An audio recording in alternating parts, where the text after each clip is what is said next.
Welcome to Living Well with MS. This podcast comes to you from Overcoming MS, the world's leading multiple sclerosis healthy lifestyle charity, which helps people live a full and healthy life through the Overcoming MS program. We interview a range of experts and people with multiple sclerosis. Please remember, all opinions expressed are their own. Don't forget to subscribe to Living Well with MS on your favorite podcast platform so you never miss an episode. And now, let's meet our guest. Welcome to the latest edition of Living Well with MS podcast. And today we are discussing mindfulness and self-compassion with meditation teacher Melanie Lown. So I didn't ask how you pronounce your name. Is that correct? Melanie Lown? It's Lown. It's like clown with no C. Yes, okay. Lown. So Melanie holds an MA in psychology from Teachers College, Columbia University. And while at Columbia, she trained in the Spirituality Mind-Body Institute and was a colleague in the Spirituality and Psychology Research Lab. Before her time at Columbia, Melanie was the lab manager for the Imagination and Cognition Lab in the Department of Psychology at the University of Texas at Austin. She's also studied at the Center for Mindful Self-Compassion. So, welcome, Melanie, to start with. Thank you. I'm so excited to be here today. And to start off with, could you tell us a bit about yourself, your work, and your MS diagnosis?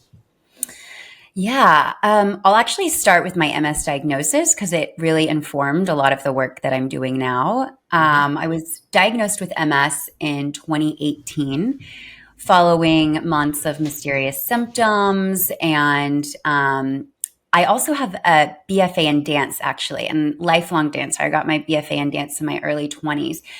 So as a dancer, I'm pretty aware of my body, and I just knew that something was off. I actually started to struggle with some mobility things. I couldn't rise up on my toes, like bring my heels off of the ground. And I had trouble running, and I just knew that this needed attention.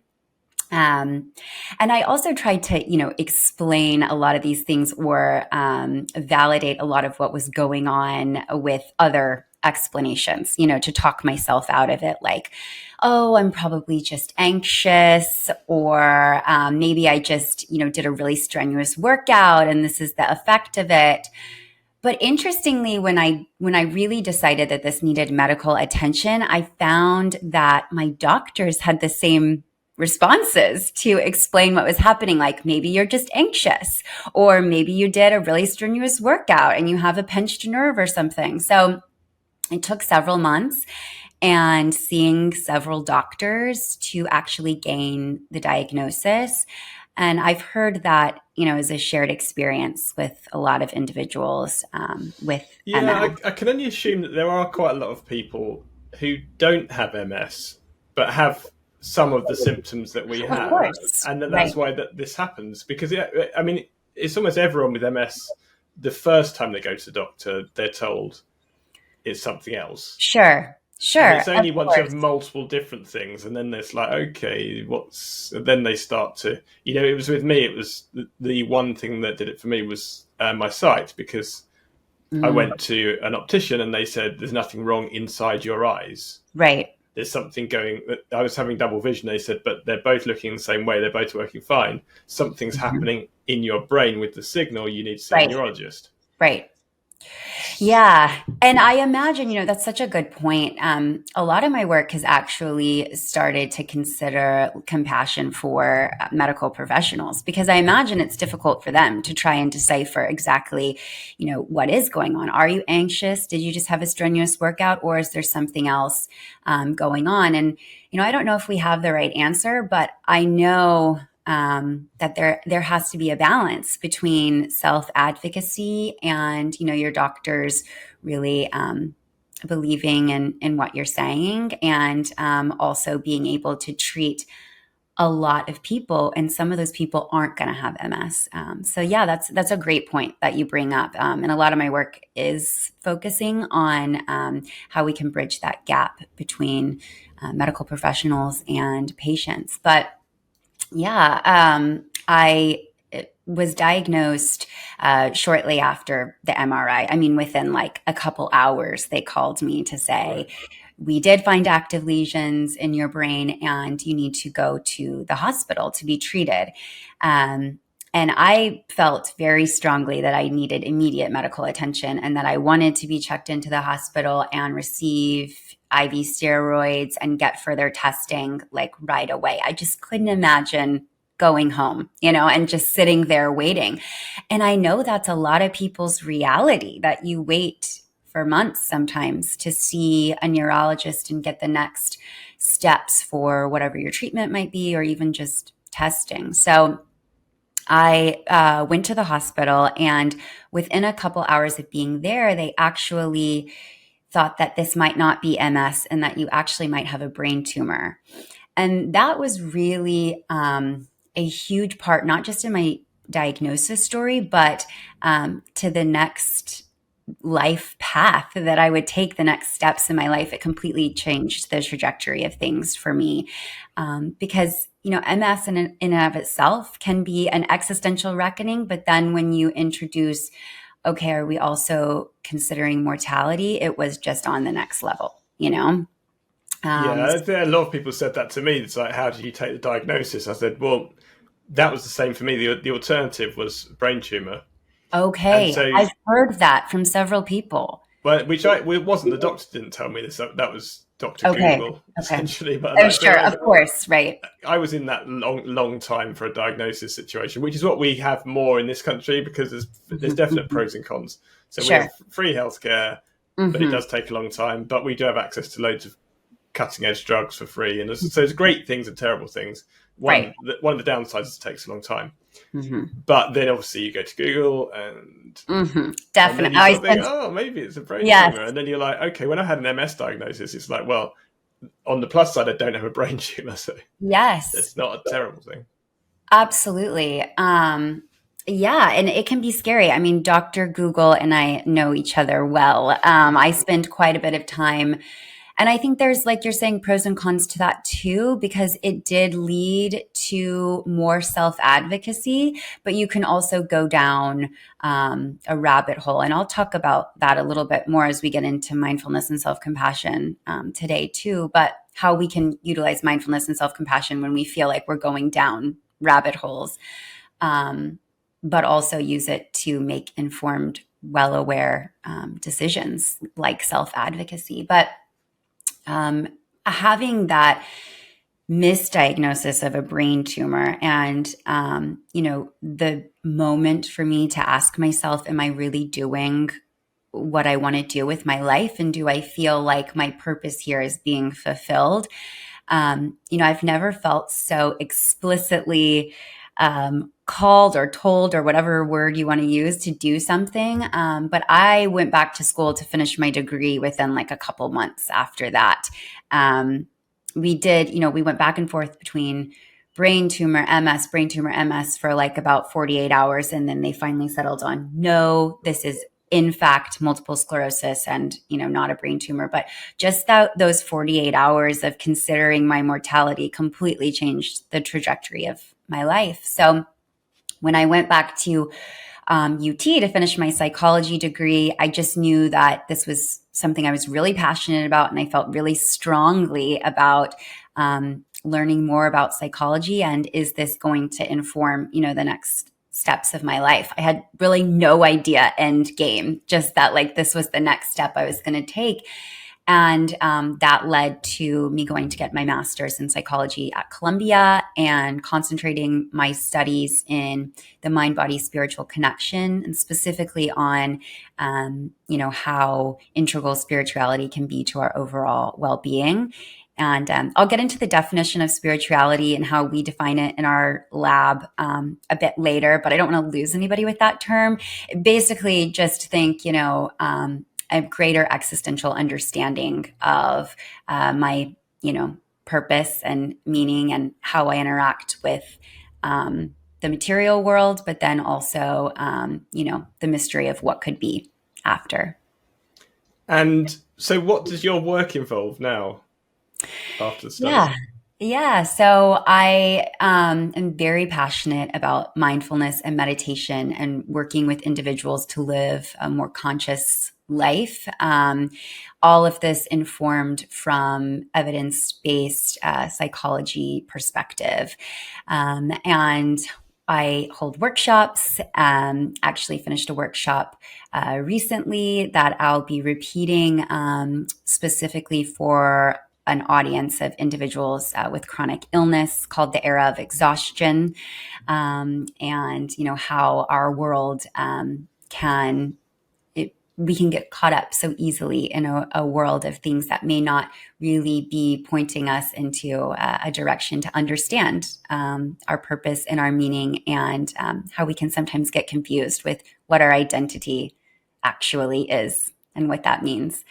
So that's really what my work encompasses. I am very passionate about working with individuals with chronic illness and navigating the medical landscape, because it can be tricky and confusing, and we can definitely get confused with where we are as individuals in that setting. And how do you discover overcoming MS and that side of? Yeah, I discovered overcoming MS pretty quickly after my diagnosis. And the reason that I was so drawn to it was because it allowed space for lifestyle changes, and you may say like more Eastern practices with meditation, more mindful living, of course, being conscious about your diet, and being outside and engaging with nature, but also leaving space for Western medicine and science, if that's something that you feel is important to your your overall experience with MS. And I did. And, I'll talk a little bit about the balance between science and intuition a little bit later, and, how important both sides are. But for me, it was really important that I had space for both, and overcoming MS allowed space for both. So that's why I felt really drawn to it, and that I could trust in it. I felt the other options were really polarizing. It was like, no, we're completely going on diet, or no, it's the diet doesn't matter, the lifestyle doesn't matter, it's all about the medicine. And neither of those methodologies felt inherently right with me. Overcoming MS really did. It felt like well balanced, and it allowed space for a full picture of the disease trajectory and the disease treatment, and allowed for different modalities. Yeah, no, I think, having spoken to Professor Jelinek quite a few times, he just said if something works, then he'll accept it. It's not. It's an open book. It's like saying, okay, if actually there was something completely off the wall, but it worked, then if it's been tested thoroughly and it works, then it works. So I absolutely love that. I was going to talk about this a little bit later, but I think this is the perfect place to discuss, how often we look for ourselves in data sets and in research, when in fact our experience is the one that's informing the data sets and the research. So we can, trust, of course, in evidence, and allow evidence to spur us to ask more critical questions and think more critically. But going down rabbit holes to find our experiences within research and within a data set is kind of futile. Our experience is the one that's informing that. So if something's working for you, go with it. You don't need necessarily to find the validation that it's working. If it's working, then it is. And of course, there's a difference between short-term effects and long-term effects, and medicine and research can provide beautiful confidence in what you're engaging in and the type of treatment that you're engaging in. But I know for myself, I sometimes would do it backwards and look for myself and my experience within the research, instead of allowing my experience to just be my experience. And So how are you right now? How are your symptoms with MS now? I'm doing well now. In fact, I've had no new lesions since my initial diagnosis. I did have an MRI pretty soon after I was diagnosed with one new lesion, but that was before I really was able to get into any type of lifestyle changes or a DMT. So now in the past, 4.5, 5 years, I've had no new lesions and am able to live a quote unquote normal life. And you had it really, it's COVID hit like a year after diagnosis. So how did that? Yeah. Did you get COVID? I have not had COVID that I know of. I took it pretty seriously. So about a year and a half after I was diagnosed, COVID hit. And I had just received an infusion of DMT like a month before COVID hit. And you have to remember back to the beginning of COVID, we knew nothing. We had terrifying, yeah. No information. And all I knew was that I had this compromised immune system and the world was imploding. So I locked down pretty significantly. I didn't allow myself to see anyone that I didn't know what they had been doing. And of course, that can spur mental health effects as well. But for me, I really did not want to risk getting COVID when we knew nothing about it. Yeah. And presumably the DMT is something that's dampening your immune system. Right. Exactly. So, we were at increased risk. So exactly. Yeah, it was a bit of a worry. Yes, thankfully, of course. Hopefully we're coming at the other end. But, yes. Yeah. So as someone who teaches mindfulness and meditation, and we sort of talked about there's sort of Eastern methodologies and there's Western medicine. So I think that things are changing somewhat in that I think if we went back 20 years or so or more, then it was very much that if you talked about mindfulness, that was taken in the same way as you talking about crystals or But now, actually, the Western medicine, certainly my medical team, actually put it as one of the things I should be doing. They're saying, well, consider stress reduction and mindfulness and different techniques, and they actually so it's become part of sort of Western medicine. And it's not seen as something that's a hippie-ish sort of thing to do. Right.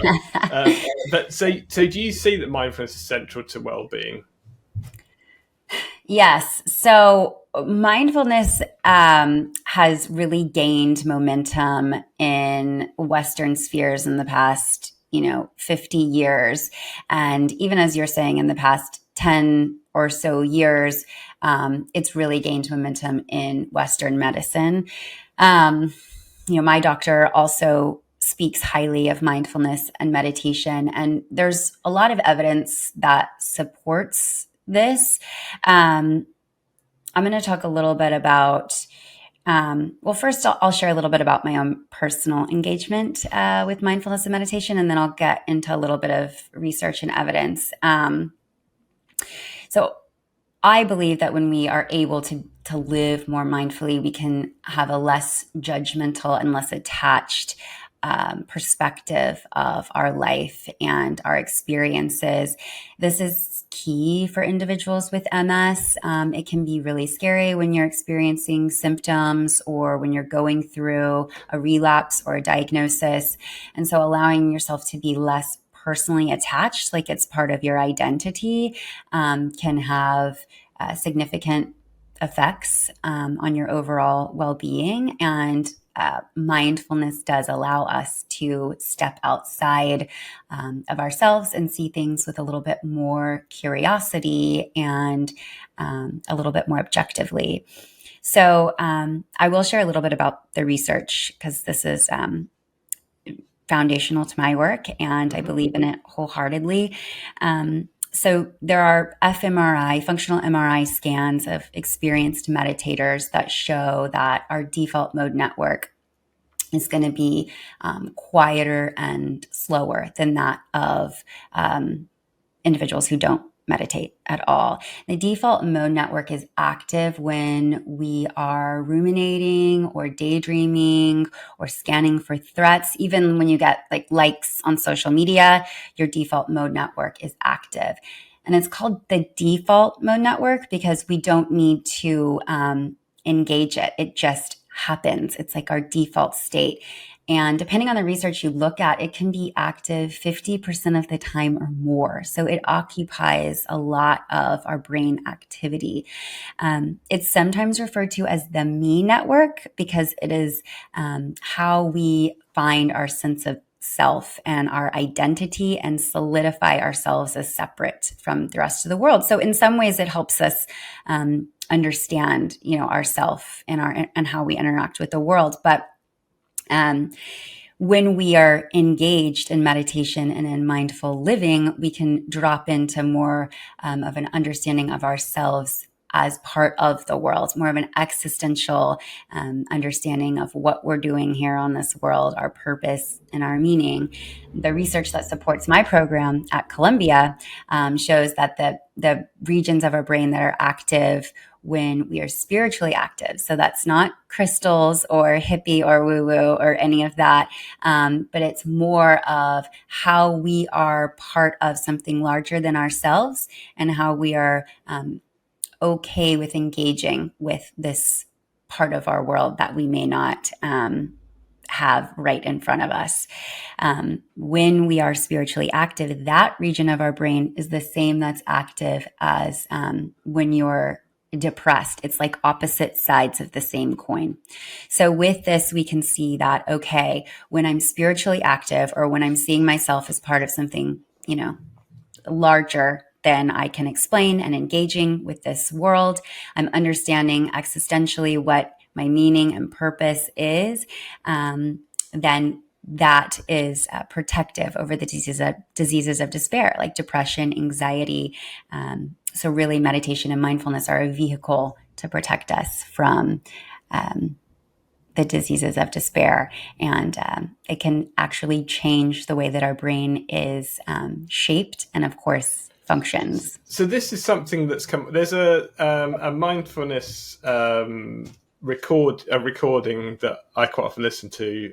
Just on, there's a service called Insight Timer that I use quite a lot. Amazing. I love Insight Timer. Yes. And there's a guy on there. He's called David G, and he does. I know David G. Yeah. He says on his thing, his intro piece, that if you do his sessions for 6 weeks, you actually physically change your brain. It's an actual physical change. Yes. So he doesn't give any evidence. He doesn't say there's no meditations or anything. So I'm like, okay, I know he says this. There you go. I don't have any knowledge, or I don't know what he's just saying it or not. Is there actually literally a physical change that's made? There is literally physical change, and I'm one of the things that I think is so beautiful about material science and evidence-based, especially when we're discussing themes of spirituality and existential understanding, is that, we have this physical evidence, that's kind of nudging us to trust in a post-material world. And I think sometimes, especially individuals who really appreciate logic and science, sometimes, they don't necessarily trust in what they can't see. And I'm not saying you need to trust in any specific religion or, that it has to look any certain way. It doesn't have to look any certain way. We just have this understanding of ourselves as part of a larger picture, and that we're engaging with that regularly, that can change the physical structure and function of our brain is absolutely stunning. And I love it. And it's part of the reason that I just am so pulled to this work constantly. So how, this is something I was going to ask a little bit later on, but yeah. Just connected with this, how are you able to tie those two things up? So you trust in science, right? But then you're also open to new thoughts and the unknown and existential things. So it does seem that you're in that sort of crossroads between right. where we are with the science Oh, side and where we are with the complete mystical side. So how do you? Oh, I love that you said crossroads because I see it as balance. So I don't think it's, at a fork in the road where you're choosing which direction to go, which, we talked about at the beginning. That was one reason I loved OMS, because I did feel like, and everything's so polarizing in our world, right? Like everyone wants you to choose a team. And I think if we can just take a step back from that, like need to be on a team and just look at how can I balance these two things. So Dr. Lisa Miller is the founding director of my program at Columbia. And her longitudinal 20-year research is what showed that in fMRI scans, depression and spirituality used the same neural pathways, which is stunning research. It's the opposite side of the same coin. And that's a 20-year study. Anyways, I digress. So she has a book, The Awakened Brain. I highly recommend it. In her book, she discusses the awakened side and the achieving side, and that both are really necessary for interacting with our world as we know it. We are humans. We have a human brain. We're on this world. We cannot live in the spiritual realm 100% of the time. We're just not going to have effective interaction with our experiences as we know them. So in allowing for our awakened brain to drop in and understand more of the core essence of who we are, not like our job title, not how the world identifies us, not by a diagnosis, not by saying I have an MS diagnosis. None of these things are really the essence of who we actually are. So by understanding that part of ourselves, but also understanding and allowing space for our achieving brain, which is how we're going to interact with this world, and that, well, I do need some kind of sense of self. I don't need to attach to that sense of self, and I don't need that to guide me. But I mean, I am a person and I am a human, that wears two shoes every day or whatever it might be, that's a really important part of our brain too. And we really do have to activate both sides of our brain. So for me, that's how I look at science and more of intuitive living or conscious living, you could even say. It's not like one or the other, but it's more of a balance between the two. And like we talked about earlier, it's allowing the material science which is saying here, here are brains, scans of brains of individuals who engage in a post-material world.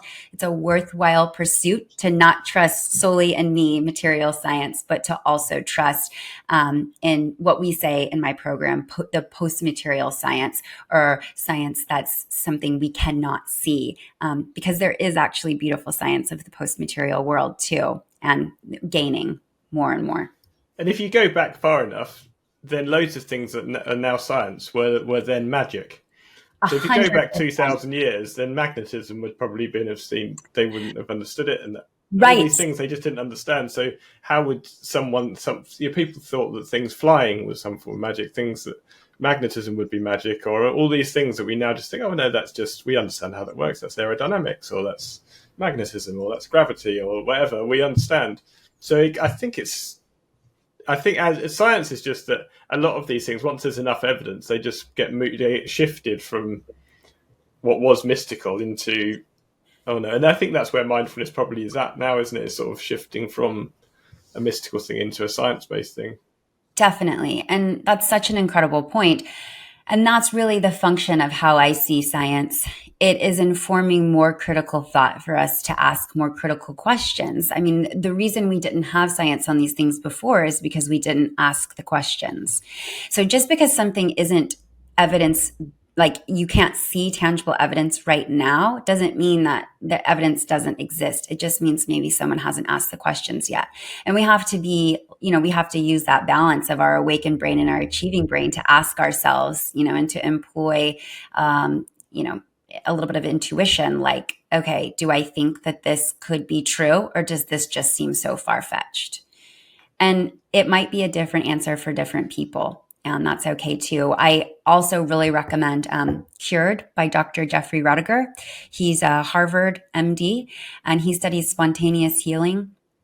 And, he really pushes the point that science, the function of science should be to ask more questions and to allow the information that you get to spur on more critical questions, and not necessarily to just be hard and fast facts that we don't think critically about. And I could ask you to explain a bit more about how the nervous system interacts and connects with the mind, the body, and spiritual health? Yes, definitely. This is so key, I think, to us understanding our experiences a little bit better, and understanding the connection between the mind and the body. So I'm sure you've heard of fight, flight, freeze, fawn responses. This is when our sympathetic nervous system is activated, and our ancestors may have had our sympathetic nervous system activated when, the classic example is a lion is chasing you, so they can flee from the threat. But today it's overused and not as functional. Of course, there's situations when we do need to activate our sympathetic nervous system and it's functional, but it is often used maladaptively. So your boss may text you and be like, I need to see you at 8 a.m. And your sympathetic nervous system is activated. And all of a sudden you have this chemical response and release of things like cortisol and adrenaline that are going to cause inflammation and cause you to react in a very narrow way, because your body is saying we need to solely focus on life preservation. So because your boss texted you and needs to see you at 8 a.m., now your body is saying we need to survive. And it's maladaptive. It's not necessarily needed. And this can happen throughout our day, over and over again. Mindfulness can allow us to notice that. And if we are living a little bit more, we talked about, objectively and curiously, we can notice, I'm feeling a bit of anxiety. I'm feeling, maybe my chest is tightening or my shoulders are coming towards my ears. Actually, maybe what's happening is physiologically, there's cortisol and adrenaline releasing in my body. And this is what's going on. And that's that mind body connection. So we can slow this down with self-compassion, which I'm excited to talk a little bit about. Self-compassion can actually activate the parasympathetic nervous system. So it's going to press pause on that loop of their sympathetic nervous system, which is, remember we said, solely focused on life preservation, and allow for a broader perspective to come in and look for other resources, harness resilience. And the parasympathetic nervous system, again, has a mind-body connection. It's releasing oxytocin. And we can do this if we're able to comfort ourselves. So I may say to myself, this is hard for me right now, or you're going to be okay. And it's really effective if you can imagine like a friend saying it to you or a mother figure, because that's actually going to create a physiological response to allow you to slow down and employ your mind. But I was going to go somewhere else with this. Oh, one thing I wanted to say, this is really important. So those mantras, you could say, that you're saying to yourself, they're not affirmations. I'm actually not a big affirmation person. So it's not the same as looking at yourself in the mirror and saying, you are beautiful, or you're the best at your job. It's very different. The purpose is to soothe and comfort and soften. And that's what's going to release that oxytocin and slow down the sympathetic nervous system so that we can broaden our perspective a little bit more and see things more objectively and clearly. So mindfulness can reduce the negative emotional aspects, but also increase the positive emotional aspects. Definitely. Yeah. And,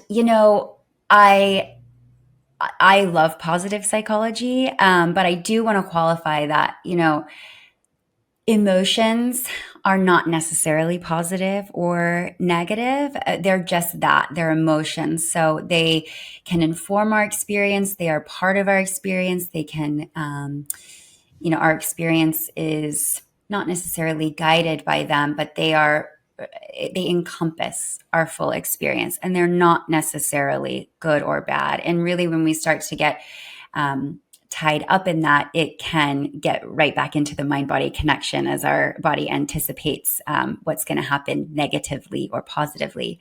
But Western psychology, and specifically positive psychology, uses positive and negative for ease of communication and clarity. So yeah, I might refer to things as positive and negative today too, for ease of clarity. And, yeah, the same reason that Western psychology uses positive and negative so often. And people with MS have almost always got a whole team of people that are involved in their care.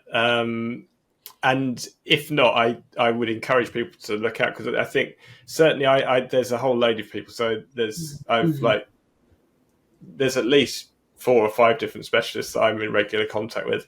And sometimes actually it's just because people haven't looked out and they don't realize that there's a specialist physiotherapist for people with neurological conditions, or there's there's MS nurses, there's your neurologist, there's all these different people. So how would mindfulness, self-compassion affect and adjust choosing people who are part of that team of people who are helping your treatment of MS? Yeah, I love that question. I love to think of it as like curating your table of people. So you have like however many seats you want to have at your table, and you get to invite these people to sit down. I remember the beginning of my diagnosis, I felt, like I really only had the option of the doctor's clinic that I could get into first. And over time, I've allowed myself to really curate, like you're saying, more of a group of people that I feel really aligned with, and that we see the treatment process and just the whole, experience the same. I think mindfulness is really important in this for several reasons. Of course, it allows us to understand what is important to us. It provides more insight into what we really prioritize in our treatment and in our the experience of our disease overall, which of course is going to inform the doctors that we choose to work with. But it also brings about the beautiful construct of impermanence, and that this can change at any time. Just because you invite someone to sit at your table does not mean that they get a permanent seat at the table. As you change and as things evolve, not only with your disease, but with you, because again, your disease is not a label that identifies your true core essence of who you are.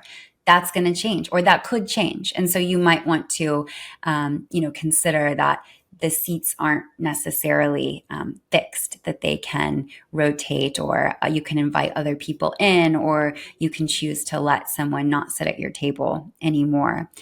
And for self-compassion, this was really key for me when choosing to go on a DMT. At the beginning, I just looked at the risks solely, talk about narrowing in on life preservation. That's what I was looking at. I was not broadening my perspective to incorporate how these things could benefit me, and if I felt like the benefits were necessary to my experience. I ultimately decided that it was, I made that decision in talking with my medical professional and doing my own research, and then also in sitting with myself and choosing that this felt inherently right and that this was something I wanted to do. After I made that decision, first of all, I had to be soft with myself throughout that process, because it was a difficult decision to come to for me personally. So saying to myself throughout the process, like, this is hard. It's going to be okay. And this is hard. And, that is part of the experience. That's okay. But then I also had to continue to be self-compassionate with myself after I chose to do this. So like every time I take my medication, because I've chose this decision with confidence, I say to myself as I'm taking my medication, not out loud, just in my head, this is benefiting me. This is something that I chose to do that is benefiting me. And this is for the good. And it's not focusing on the risks, but it's focusing on the benefits. That doesn't mean the risks aren't still there and I'm aware of them. I'm balancing my achieving brain with my awakened brain, but that I'm choosing to focus on the benefits and allow those, positive emotions to augment each other. So yeah, that's how I believe mindfulness and self-compassion is really important when we're choosing our care team and if we choose, whether or not to take a DMT. And so a part of the podcast, we have a coffee break series where we just talk to people who are following Overcoming MS, who don't have a particular expertise typically. And it's just really about just getting to know the people, from the community. And I would say we always ask the same questions to them. And one of the questions is the things that they find hardest in terms of the Overcoming MS pillars. And I would say that 2/3 to 3/4 say mindfulness is the most difficult one. And I can kind of understand. I mean, I would say actually that's probably is the same for me, because it's quite easy because I just don't eat dairy. And so it's just a thing I don't eat. It's almost like I didn't have anything poisonous, but I wouldn't have gone around eating random mushrooms from the fields without identifying them first. It's kind of like that. I don't do that because I know it's bad for you. It's very easy. Exercise is just a regular thing. Okay, I do these sessions. Okay, I know that.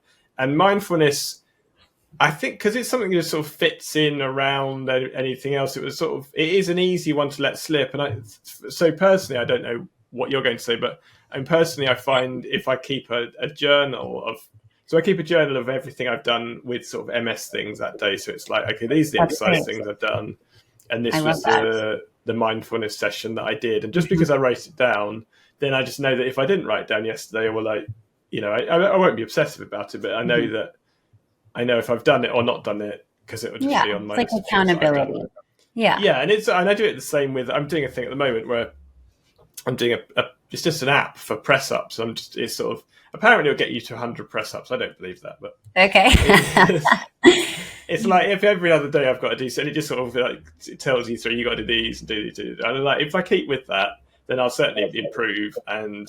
But that's another one. If I've done this several times, and if I don't write it down somewhere, I just start forgetting to do it. But it's similar to that. So there's a few things like, okay, I'll get these things done. So what would you say to people who find it difficult to bring mindfulness? And when I say mindfulness, I'm taking any forms of meditation, or mindfulness, or whatever they choose to do into their daily lifestyle. Right. So we can think of meditation and mindfulness as actually two different things. Meditation is kind of the umbrella that mindfulness lives under. And there could be other things under that umbrella like yoga. But meditation is kind of the active practice, and mindfulness is what we're focusing on, coming back to the present moment, non-judgmental attachment to this moment. So I would say that it is a practice and it is an activity, just like exercise is an activity. Or just like not eating dairy is really a practice. So it's not something that you're going to get right away or really ever get. And I think that's really key. It can be very frustrating. My own experience is that, okay, I have this really seemingly simple experience with meditation. And then the next day I had a really frustrating, hard time staying in the present moment. And then the next day was like a little easier. And then the next day was like really hard. It's not linear at all.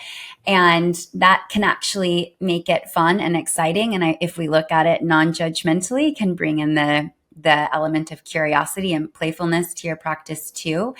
So I think infusing those concepts like curiosity, playfulness, non-judgment can be really key, because we're not trying to, which of course in our Western world, we want to achieve everything and do it the best, right?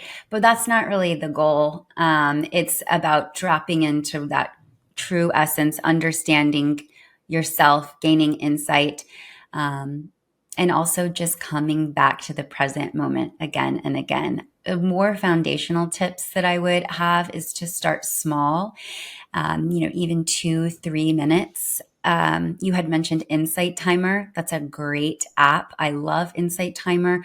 You can find teachers that really resonate with you.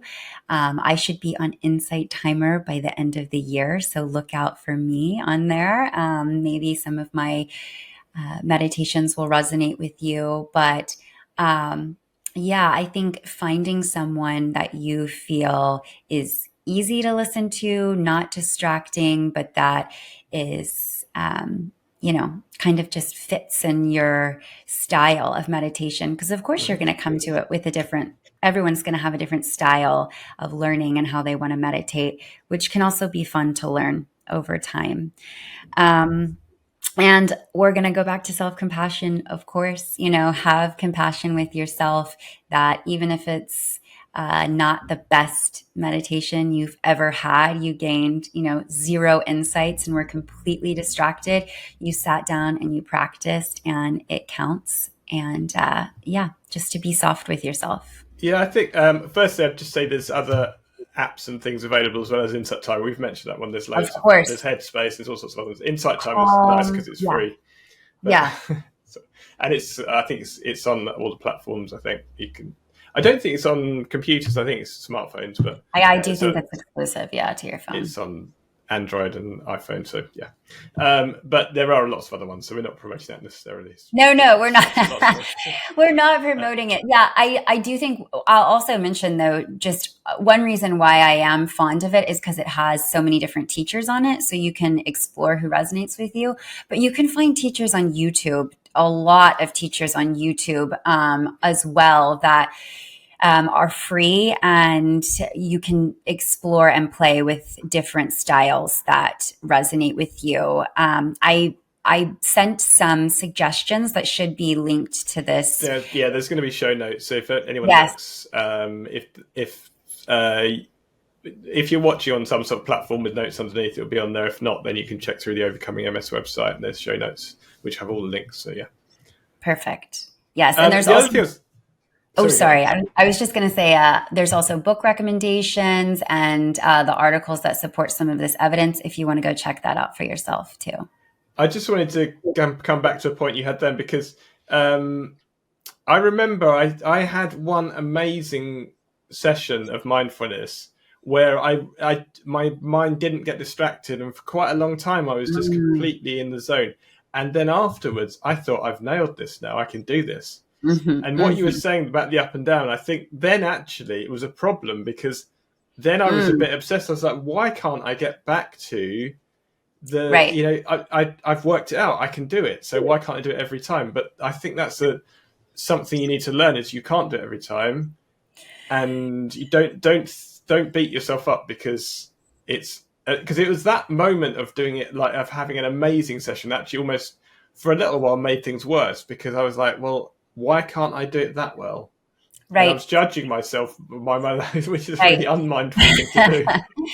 Right. And non-judgmental awareness is one of the core qualities to mindfulness. And just remember, as we were talking about your default mode network, that's what meditation and mindfulness is over time quieting. And that's active more than 50% of the time. It's an unrealistic expectation to sit down and think, I'm going to have a beautiful session every time. And like you're saying, there is almost, if you can see a little bit of humor in it, you have this great session and then you have this expectation, and how frustrating it can be, when you go in with that expectation and it doesn't happen. That is definitely reflective of my own experiences too. And with that, firstly, thank you very much for joining us, Melanie Lown. Thank you. This was great. I really appreciate it. And just to encourage people, do check out the show notes, because there's lots of you've provided lots of resources, so it's really, really useful. And your own website as well, melanielown.com. And but everything is listed in the show notes, so check out the resources. Yes, thank you so much. Thank you.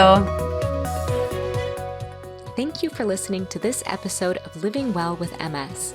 Please check out this episode's show notes at overcomingms.org/podcast. You'll find useful links and bonus information there. Have questions or ideas to share? Email us at podcast@overcomingms.org, or you can reach out to Geoff on Twitter @GeoffAlex. We'd love to hear from you. Thanks again for tuning in, and see you next time for tips on living a full and happy life with MS.